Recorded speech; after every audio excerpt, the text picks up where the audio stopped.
नमस्कार, आप देख रहे हैं देश का number 1 Hindi news channel news 18 India और मैं हूं आपके साथ अनुपमा झा। सबसे पहले बात करते हैं बंगाल में बवाल की। बंगाल चुनाव में जगह जगह हिंसा की घटनाएं हो रही हैं। एक के बाद एक बूथ कैप्चरिंग की खबरें आ रही हैं। आरोप ये लगाया जा रहा है कि चुनाव आयोग के निर्देशों का पालन नहीं किया जा रहा है और कई बूथों पर केंद्रीय सुरक्षा बलों तक की तैनाती नहीं की गई, सीसीटीवी कैमरे नहीं लगाए गए और कई जगहों पर तो हिंसा की वारदातों के साथ साथ मतपेटियां लूटने, मतपेटियों में पानी डालने और बूथ पर तोड़फोड़ करने की घटनाओं को अंजाम दिया गया, जिसके लिए अलग अलग पार्टी के कार्यकर्ताओं के ऊपर आरोप लग रहे हैं। और इन सब के बीच में कुछ जगहों पर फायरिंग की खबरें सामने आई, साथ ही बमों से हमले किए गए, जिसमें कुछ लोगों के मारे जाने की खबर है।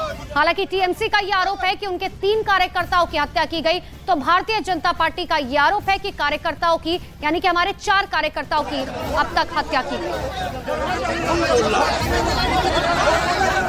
तो मुर्शिदाबाद में तो हालात ऐसे बन गए हैं कि एक बूथ पर सीपीएम और टीएमसी के कार्यकर्ता जैसे एक दूसरे से भिड़ने के लिए बेताब है। डोमकल बूथ पर एक सड़क की एक तरफ सीपीएम के कार्यकर्ता खड़े दिखाई दिए, तो दूसरी तरफ टीएमसी के कार्यकर्ता और बीच में मतदान केंद्र है, जहां पुलिस वाले और सुरक्षा कर्मी तैनात है। और ऐसा लग रहा है कि दोनों पार्टियों के कार्यकर्ता आपस में भिड़ने के लिए तैयार है, क्योंकि थोड़ी देर पहले इस बूथ पर बमबाजी हुई थी।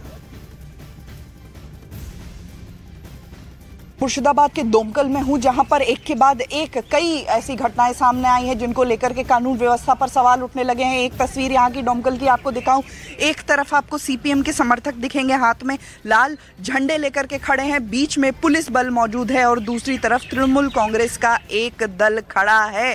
तस्वीरों में देखिए साफ, जो बीच में पुलिस बल, एक बूथ जहां पर पोलिंग हो रही थी। आरोप ये लगे कि यहाँ पर बम फेंके गए हैं, बमबाजी हुई है और इसके बाद यहाँ पर फिलहाल पोलिंग भी रोकनी पड़ी है। ये वो बूथ देखिए, सेंट्रल फोर्सेस के जवान यहाँ पर मौजूद हैं, लेकिन तनाव अब भी इलाके में बना हुआ है।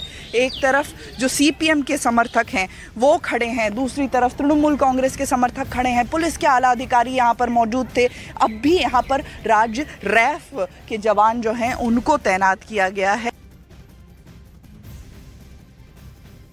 तो बंगाल में जगह जगह हिंसा जारी है। इसी पर केंद्रीय मंत्री और बीजेपी नेता अनुराग ठाकुर ने पश्चिम बंगाल चुनाव के दौरान हो रही हिंसा की घटनाओं पर बोलते हुए ममता बनर्जी सरकार पर जमकर हमला बोला और कहा कि लोगों के सर फोड़े जा रहे हैं, महिलाओं से बदसलूकी की जा रही है। अनुराग ठाकुर ने इस बात का आरोप लगाया कि चुनाव जीतने के लिए किसी भी स्तर तक गिरने का काम टीएमसी के नेता कर रहे हैं और राहुल गांधी इस मसले पर खामोशी अख्तियार किए हुए हैं।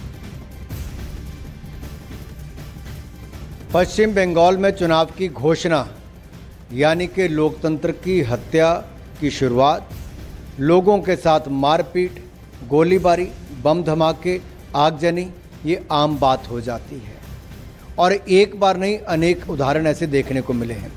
ममता बनर्जी जी की सरकार में पुलिस प्रशासन के चलते लोगों के ऊपर कोई कार्रवाई नहीं होती है, मतपेटियां लूटी जाती हैं और लोकतंत्र को कुचला जाता है और लोकतंत्र की हत्या होती है।